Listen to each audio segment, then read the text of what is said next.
प्रिय विद्यार्थियों, यदि आप कक्षा 10 या कक्षा 12 के विद्यार्थी हैं तो आपके लिए ये वीडियो अत्यंत महत्वपूर्ण होने वाली है, बहुत ही लाभदायक होने वाली है।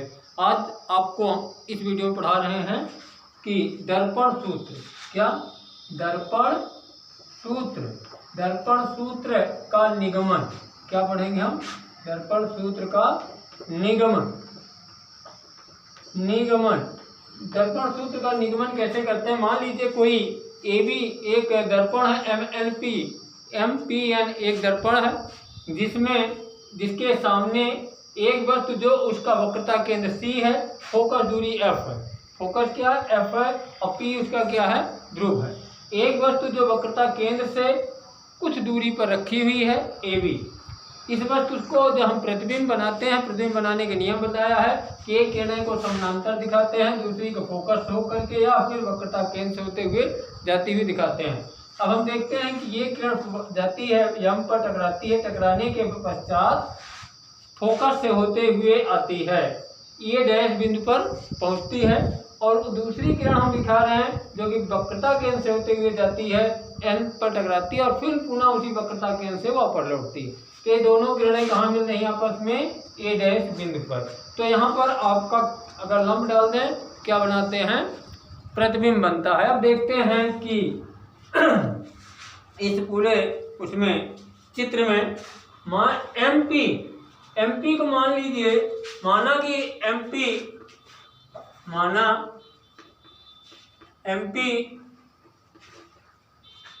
एक सरल रेखा है, एक सरल रेखा है और एक सरल रेखा है और FP पर ये लंब है किस पर? MP लंब है FP पर। ये FP पर मान लीजिए लंब है कुछ उपेक्षणीय किरणों के लिए। किसके लिए? उपेक्षणीय किरणों के लिए। उपाक्षणीय किरणें क्या हैं? देखें, उपेक्षणीय किरणों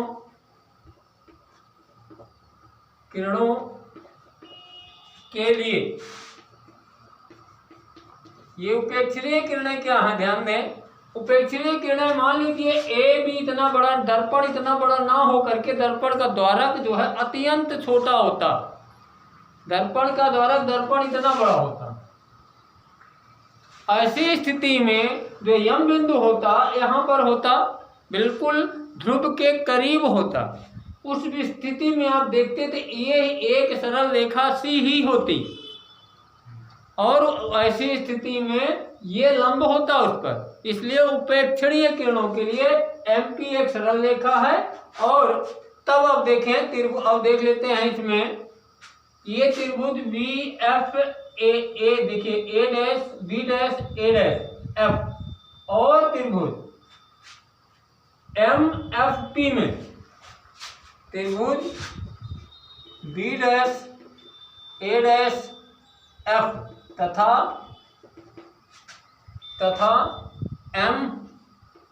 त्रिभुज MFP में, ये दोनों क्या हैं? दोनों त्रिभुज समरूप हैं। अब यहाँ समरूप लिख देते हैं, दोनों त्रिभुज क्या हैं? समरूप हैं। दोनों त्रिभुज समरूप BAF, आपका ये त्रिभुज छोटा वाला और ये बड़ा त्रिभुज, ये दोनों त्रिभुज क्या है? समरूप है। समरूप क्यों है? क्योंकि इसमें BFA B dash F A dash ये कोण बराबर है आपका MFP, मतलब इस कोण के। क्यों? ये शीर्षाभिमुख कोण है, वर्टिकल अपोजिट एंगल्स हैं। ये दोनों कोण बराबर है, इसलिए त्रिभुज दोनों क्या है?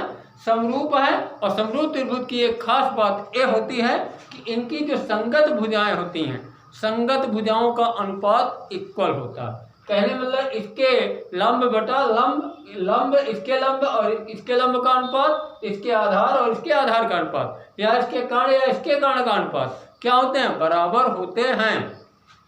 हम लिख सकते हैं अतः लिख सकते हैं कि B डैश, क्या लिख सकते हैं? B डैश A डैश बटा MP ये बराबर होगा आपका B dash F B dash F upon F P, B dash F upon F P. यहाँ से यहाँ इसका आधार है और इसका आधार इस वाले त्रिभुज का आधार इतना बड़ा एफ पी। या लिख सकते हैं आप देखें कि जो एम पी है, M P equal A B, या B dash A dash upon A B, ये बराबर होगा B dash F upon F P. क्यों? क्योंकि M P equal A B. M P equal A B क्यों है? क्योंकि ये समानांतर किरणें हैं और समानांतर किरणें हर जगह बराबर होती हैं। अब देख सकते हैं, इसको समीकरण 1 लिखेंगे। ये क्या हो गया? समीकरण 1। दूसरा देखें, अब दूसरे त्रिभुज में त्रिभुज ए बी पी और त्रिभुज B dash A dash B dash P, इसमें देखिए कोण दोनों के बराबर हैं, क्योंकि परावर्तित किरणें का जो अपतन कोण बराबर परावर्तन कोण, ये दोनों कोण बराबर हैं। अब त्रिभुज ए बी पी समरूप है किसके? त्रिभुज एम, आपका त्रिभुज ए समरूप है, क्या रहेंगे? ए डैश बी डैश पी के, ए डैश त्रिभुज ए डैश बी डैश और पी के, ये दोनों त्रिभुज समरूप हैं। अतः लिख सकते हैं कि B dash A dash upon B dash A dash upon B A B, ये दोनों ए बी, ये दोनों बराबर हैं किसके? क्योंकि इसका आधार और इसके आधार मतलब कि इसका आधार कितना? B dash F B dash P, B dash A dash, इन दोनों त्रिभुजों को देखेंगे तो इसका आधार B dash P, B dash P बटा बी पी, बी पी। अब देखेंगे कि अब यहाँ देखें कि इन समको ये समीकरण 2 बना दीजिए इसको, तो समीकरण 1 और समीकरण 2, समीकरण 1 B dash A dash upon A P, B dash A dash upon A B, ये दोनों बराबर हैं, अतः ये दोनों भी बराबर होंगे। तो लिखेंगे समीकरण 1 और 2 से, दोनों से देखेंगे तो इनका मान रख लेते हैं बी डैश एफ बटा एफ पी, ये बराबर होंगे बी डैश पी बटा B P, B C. B dash F, यहाँ देखिए बी डैश एफ, ये जो दूरी है ये किसके बराबर होगी? अगर हम बी डैश पी से एफ पी को घटा दें, ये दूरी अपने आप प्राप्त हो जाएगी। अतः हम यहाँ लिख सकते हैं या B dash P minus F P बटा क्या कहते हैं, फिर बटा कर देंगे कितना? एफ पी, ये इक्वल है आपका बी डैश पी बटा B P, B dash P upon B P. अब यहाँ पर एक चीज देखें हम सभी, आप ध्यान से देखेंगे तो ये पाएंगे कि जो बी डैश पी है ये क्या किसकी दूरी है?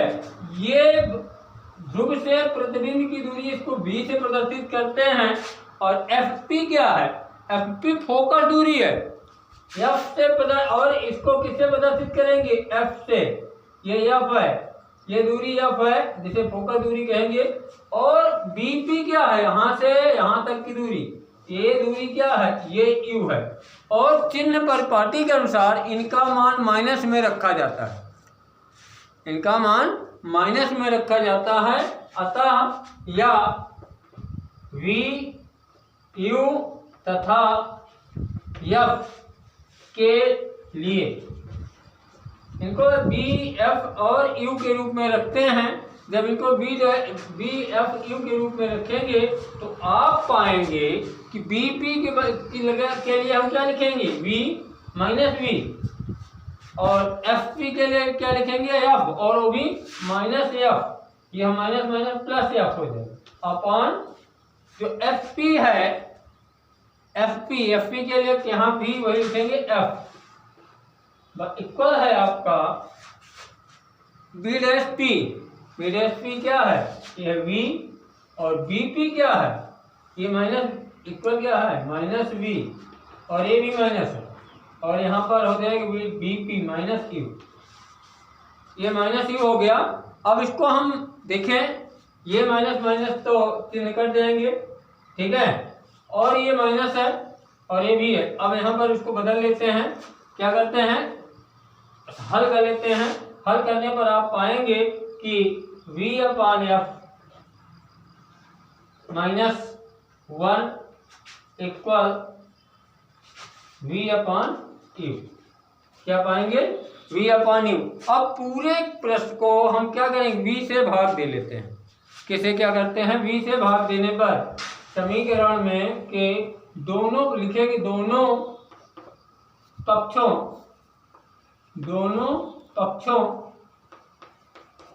में v से भाग देने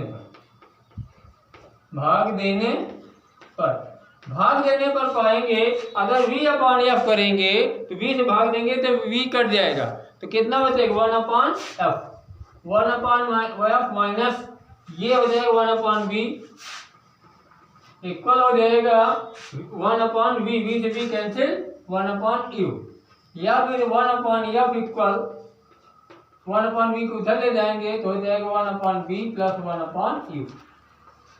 ये आपका दर्पण सूत्र कहा जाता है, 1 upon F equal 1 upon B plus 1 upon you.